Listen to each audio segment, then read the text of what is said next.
Olá, boa noite, uma ótima semana para todos.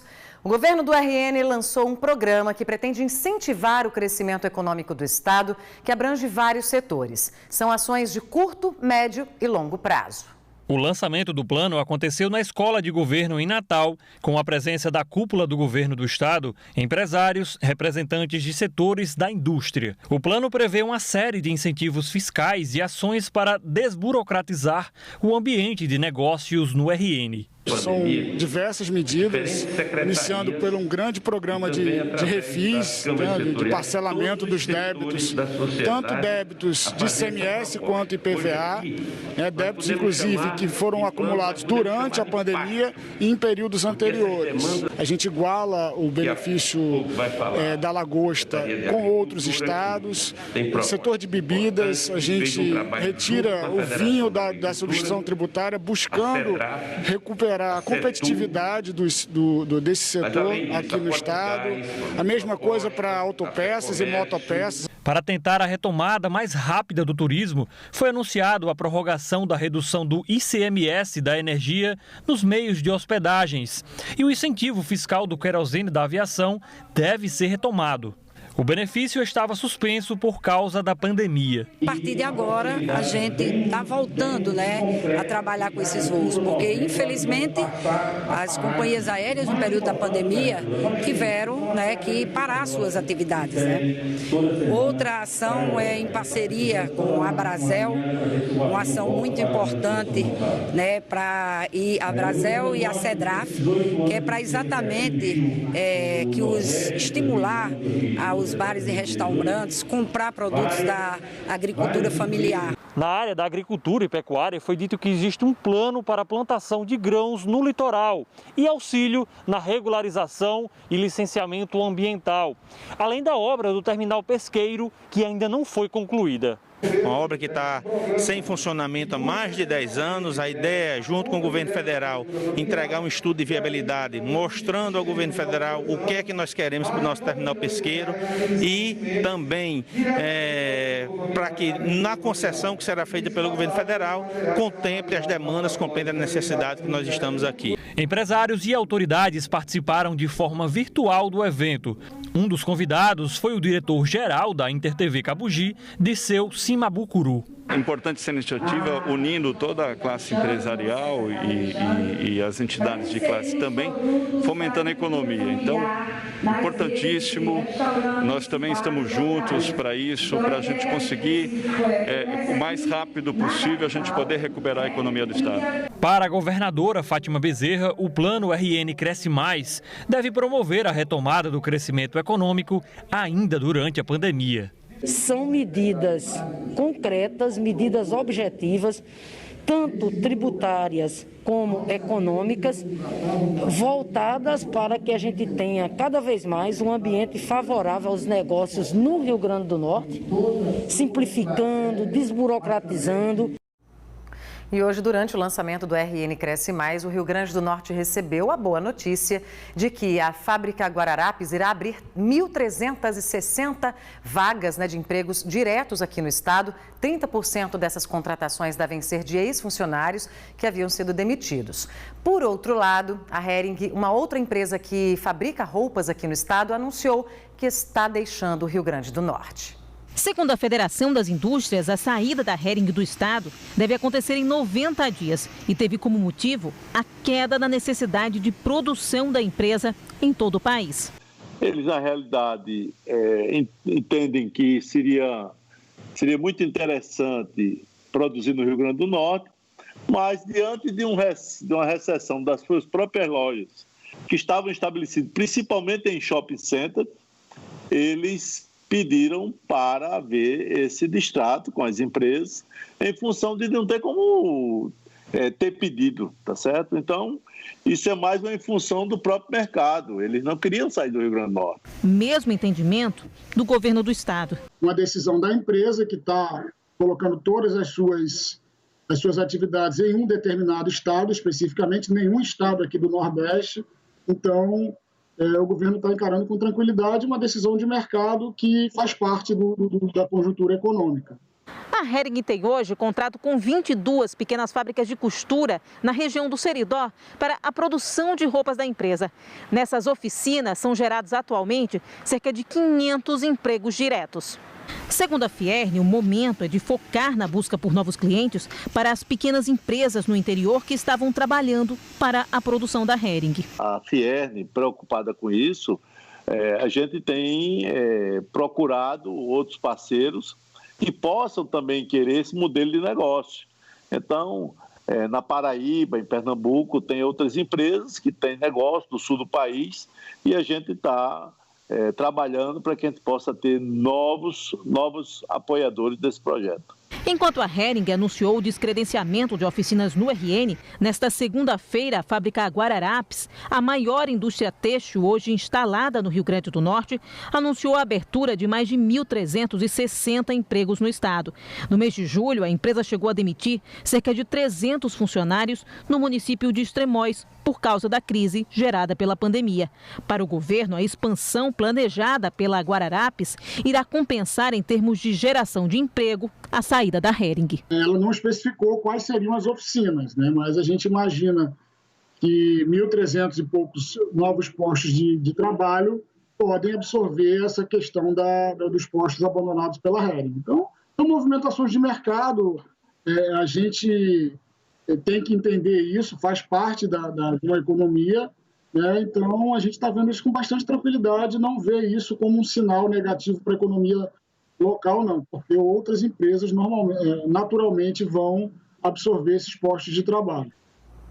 A Justiça do Rio Grande do Norte revogou o trecho do decreto da Prefeitura de Natal que retirava a responsabilidade das escolas e da Prefeitura de Natal sobre a possível contaminação dos estudantes pela Covid-19 após o retorno às aulas presenciais na rede privada de ensino. O Sérgio Henrique Santos traz detalhes dessa história para a gente. Sérgio, boa noite para você. Vamos explicar então como é que fica direitinho essa questão depois dessa mudança, né? Boa noite. Oi, Lídia. Lídia, a partir de agora, os pais não vão ter mais que assinar um termo se responsabilizando sozinhos pelos alunos que voltarem às aulas presenciais. Boa noite para você, boa noite a quem nos assiste em casa. Essa decisão é uma ação popular que foi movida por um advogado, Glauter Sena de Medeiros, e a decisão judicial saiu hoje do juiz Bruno Montenegro Ribeiro Dantas. A decisão não afeta a retomada das aulas na rede particular de ensino. Natal tem 87 escolas. Dessas 87, 17 já retomaram desde a semana passada e a decisão judicial revoga apenas o trecho do decreto municipal, especificamente o artigo 2 do decreto 12.054 do dia 9 de setembro. Esse trecho tirava a responsabilidade da prefeitura e também das escolas em caso de uma eventual contaminação dos alunos pela Covid-19. A Justiça entende que esse instrumento reverte exclusivamente à família a responsabilidade por uma eventual infecção, então, portanto, o juiz suprimiu a necessidade da assinatura desse termo. O juiz determina ainda a notificação do prefeito, da prefeitura e também estabelece um prazo de 5 dias para a manifestação e uma multa em eventual caso de descumprimento, a multa de R$10 mil.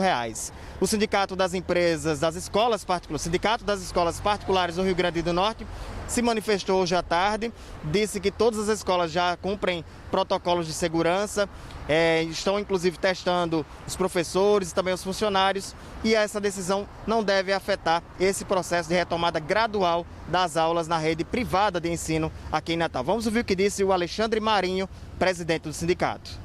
É necessário o pai ter conhecimento do protocolo que justamente tem essa questão sanitária. Então o pai tem que ter acesso a isso, deve ter, as escolas enviaram o protocolo, eles no ato dessa volta, eles têm que ter direito a isso.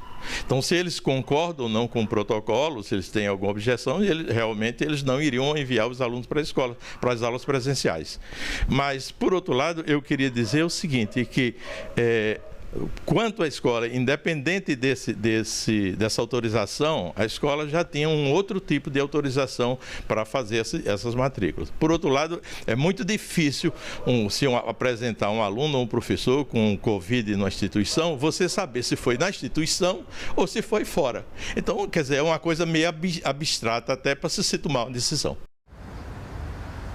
Lídia, cabe recurso dessa decisão judicial. Nós procuramos o município, a Procuradoria-Geral do município disse que ainda está analisando os autos e não tem um posicionamento, pelo menos por enquanto. Eu volto com você no estúdio. Obrigada, Sérgio. É isso, né? Cada parte envolvida aí tem a sua parcela de contribuição, né, na questão da segurança como um todo. O setor de eventos corporativos, técnicos, científicos e de convenções do Rio Grande do Norte está autorizado pelo governo do estado a retomar suas atividades a partir de amanhã, com um público limitado de 100 pessoas. A autorização será dada por meio da portaria que será publicada no Diário Oficial do Estado.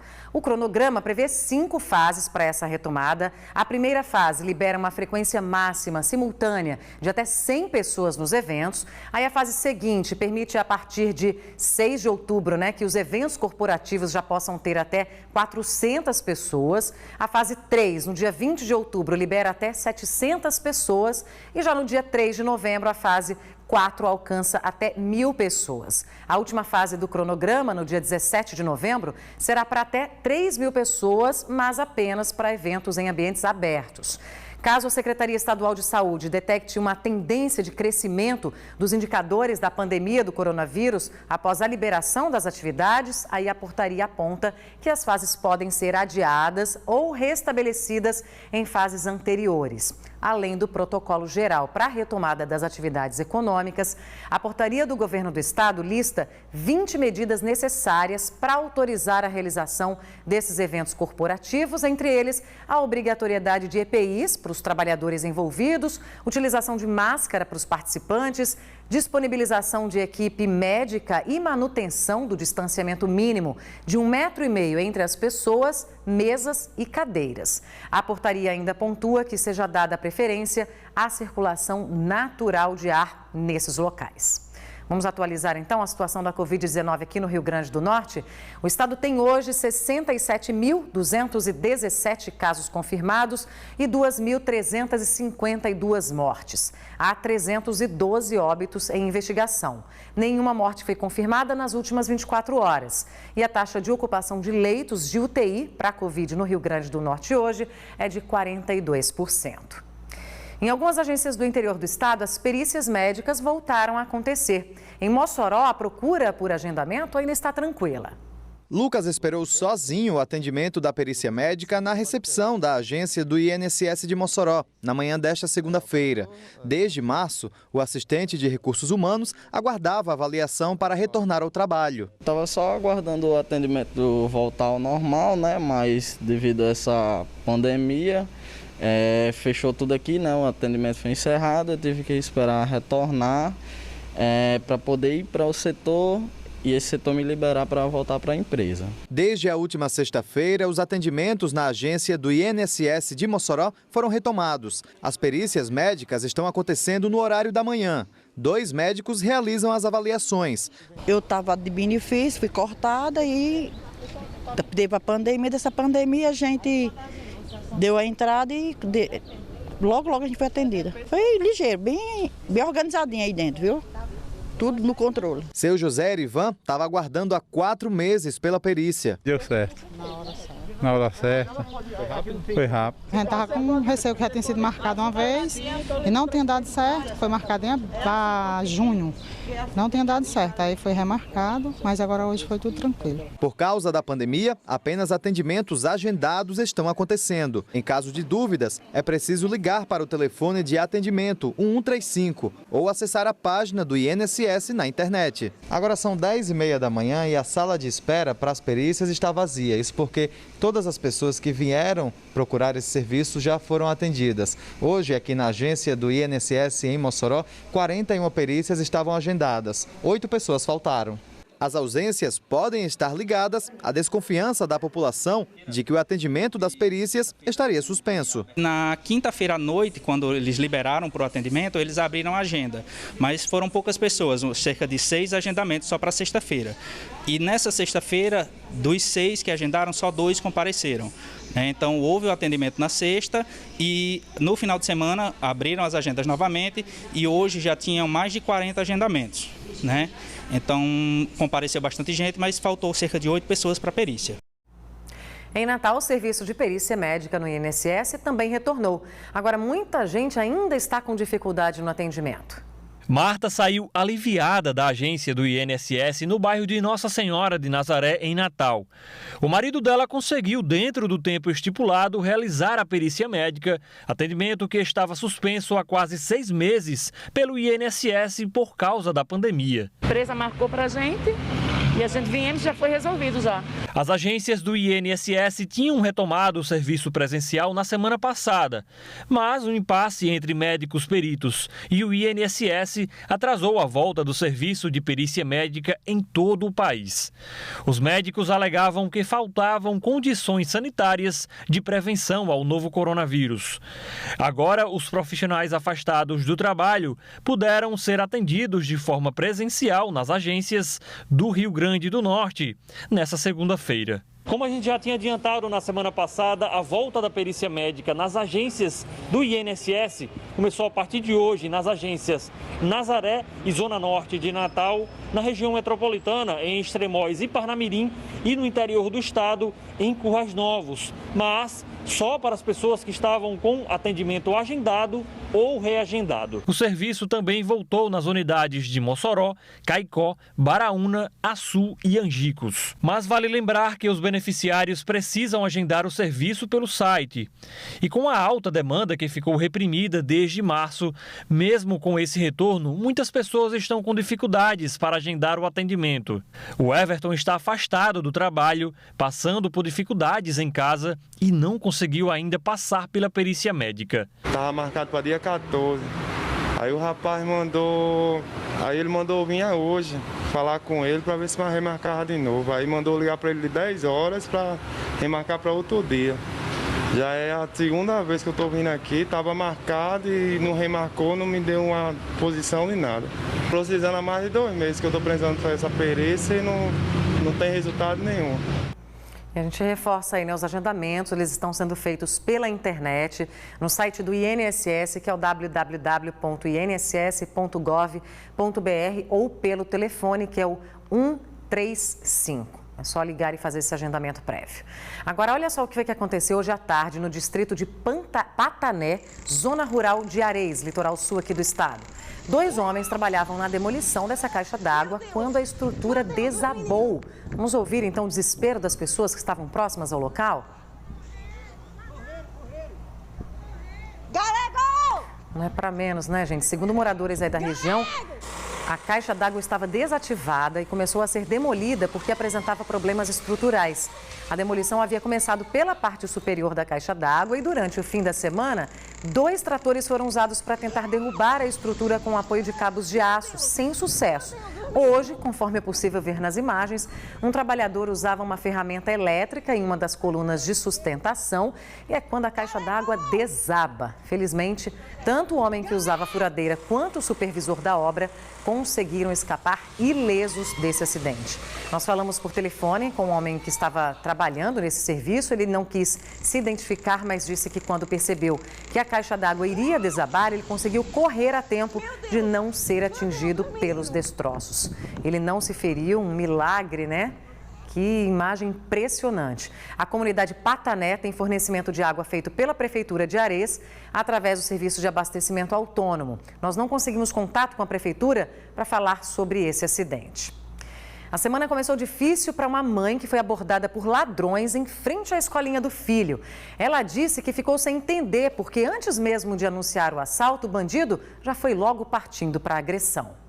O vídeo da câmera de segurança de uma escola no bairro Barro Vermelho flagrou o momento em que 2 homens chegam em uma motocicleta e um deles aborda violentamente a mulher que chegava para trabalhar. Quando eu cheguei já próximo à porta, que estava bem próximo ao meu carro, estava estacionado, eu ouvi um barulho de moto, dei uma olhadinha de lado, eu bem rápido pensei, assalto. Tentei realmente colocar o celular por dentro da roupa e não deu tempo. Eu não sei se ato de colocar o celular dentro da bolsa que causou alguma raiva neles e ele realmente me puxou pelo pescoço e naquela falta de equilíbrio eu segurei na roupa dele, caí e derrubei mesmo, porque na hora a gente não pensa. E o pior foi a maneira como eu fui abordada, porque eu não fui abordada, eu fui jogada, espancada. Foram exatos exatos 11 segundos de desespero. O homem consegue derrubá-la e ela reage, conseguindo levar o bandido ao chão. A luta deixou marcas pelo corpo da vítima, no braço, na perna e nas costas. As sandálias do bandido ficaram para trás, mas ele conseguiu levar o celular da vítima. O ângulo do vídeo não mostra, mas no momento da abordagem dos assaltantes ainda estavam duas outras mães com crianças pequenas. Elas assistiram todo o crime, mas não foram abordadas pelos elementos. É uma rua tranquila, porque a gente realmente não vê ninguém, se torna esquisita, porque tem um comércio também na frente, mas está funcionando alguns dias só, e a gente realmente fica nessa insegurança. Outra moradora aqui próxima já foi assaltada, só correndo aqui para dentro da escola, se jogando também, era abrindo o portão e o motoqueiro passando.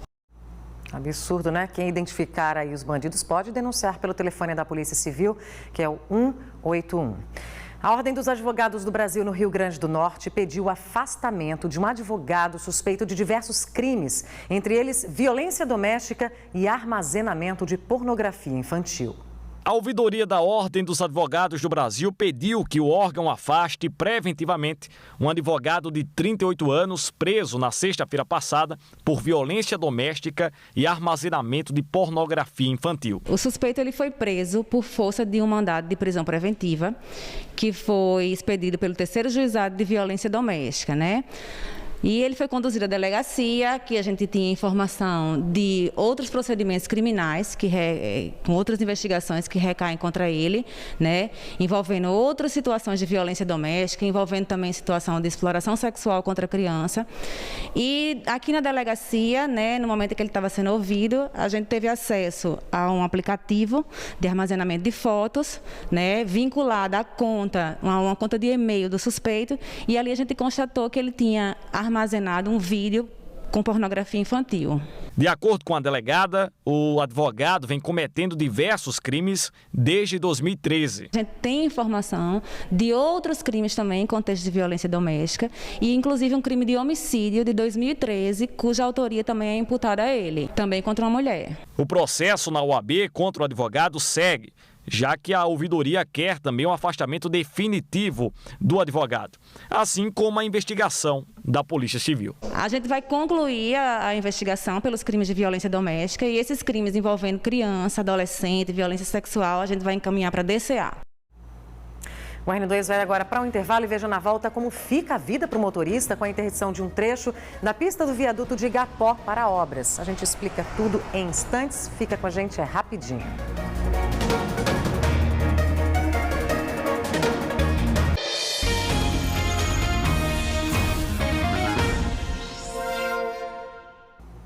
A pista do viaduto de Igapó, na zona norte de Natal, será parcialmente interditada daqui a pouco. A gente volta a falar ao vivo com Sérgio Henrique Santos, que está lá no local e traz mais informações para a gente sobre essa interdição. Sérgio, a partir de que horas o trânsito já será modificado por aí? A partir das 8 horas da noite, Lídia. Portanto, daqui a pouco, pouco depois do RN2, essa interdição é parcial aqui no viaduto de Igapó, para uma manutenção preventiva, de acordo com o DENIT. As 4 pistas aqui do viaduto vão passar por essa manutenção. O Tom já mostra aí, é exatamente no sentido da pista da faixa da direita, no sentido Ceará-Mirim, Natal, que vai ser interditada daqui a pouco, a partir das 8 da noite e segue até as 6 da manhã. O DENIT alerta que o tráfego de veículos aqui no viaduto de Igapó vai operar apenas em sentido único. Haverá ainda, segundo o DENIT, sinalização e orientações com placas refletivas para os motoristas, devem redobrar então os cuidados ao trafegar nesse trecho. Nós temos aí a explicação sobre como é que vai acontecer aqui os serviços do engenheiro do DENIT, Flávio Matos. Vamos ouvir a explicação do engenheiro. Hoje, dia 21 de setembro, nós vamos fazer a interdição parcial da faixa direita, sentido Ceará-Mirim, Natal. Então, os veículos provenientes de Ceará-Mirim ou Zona Norte utilizarão a faixa da esquerda. Hoje à noite, então, nós teremos interdição na faixa de rolamento direita, sentido Ceará-Mirim, Natal. Amanhã, dia 22, faixa de rolamento esquerda, sentido Ceará-Mirim, Natal. Na quarta-feira, faixa de rolamento direita, sentido Natal, Ceará-Mirim. E na quinta-feira, faixa de rolamento esquerda, sentido Natal, Ceará-Mirim. todas as noites, com a implantação de toda uma sinalização noturna, com iluminação, sinalizadores, placas refletivas. Solicitamos, o DENIT solicita que os motoristas dobrem sua atenção nesse período aqui nessa região. Então é isso, Lídia. Hoje, segunda-feira, e amanhã das 8 da manhã até as 6 horas, das 8 da noite até as 6 horas da manhã, a pista no sentido Ceará-Mirim-Natal. Quarta-feira e quinta-feira, as duas pistas no sentido contrário, a pista primeiro da pista da direita e depois a pista da esquerda no sentido Natal, Ceará-Mirim. Eu volto com você no estúdio. Obrigada, Sérgio. A gente continua acompanhando, né? É uma região muito movimentada, mas se é para obras, para vir para melhorar, né? Todo sacrifício aí é válido. Olha, a primeira carga de melão exportado pelo Rio Grande do Norte para a China chegou ao país asiático neste fim de semana. A informação foi repassada pelo Ministério da Agricultura. A carga somou cerca de 3 toneladas de melão pele de sapo produzidos no município de Mossoró.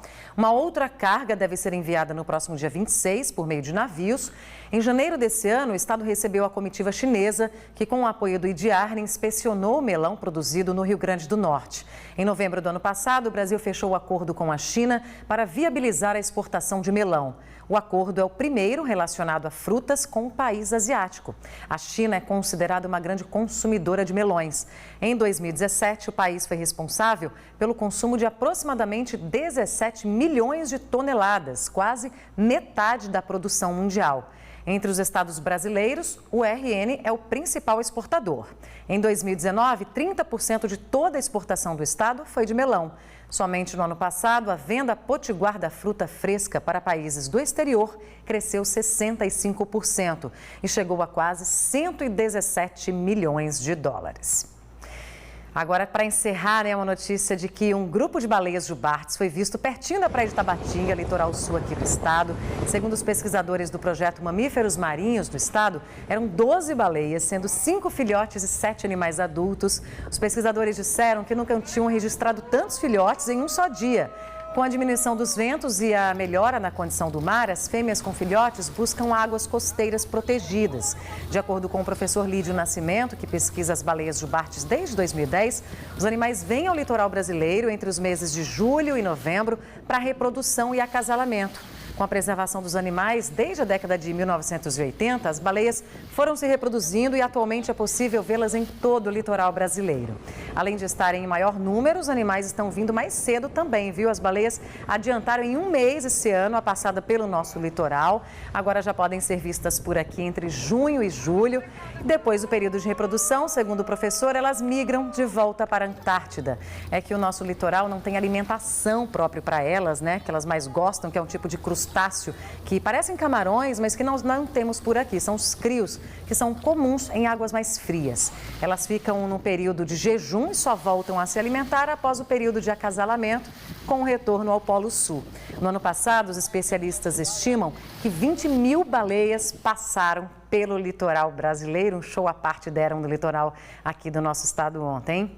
O RN2 de hoje vai ficando por aqui. Para você, uma excelente noite, uma ótima semana. A gente volta a se encontrar mais tarde durante a programação. Até lá!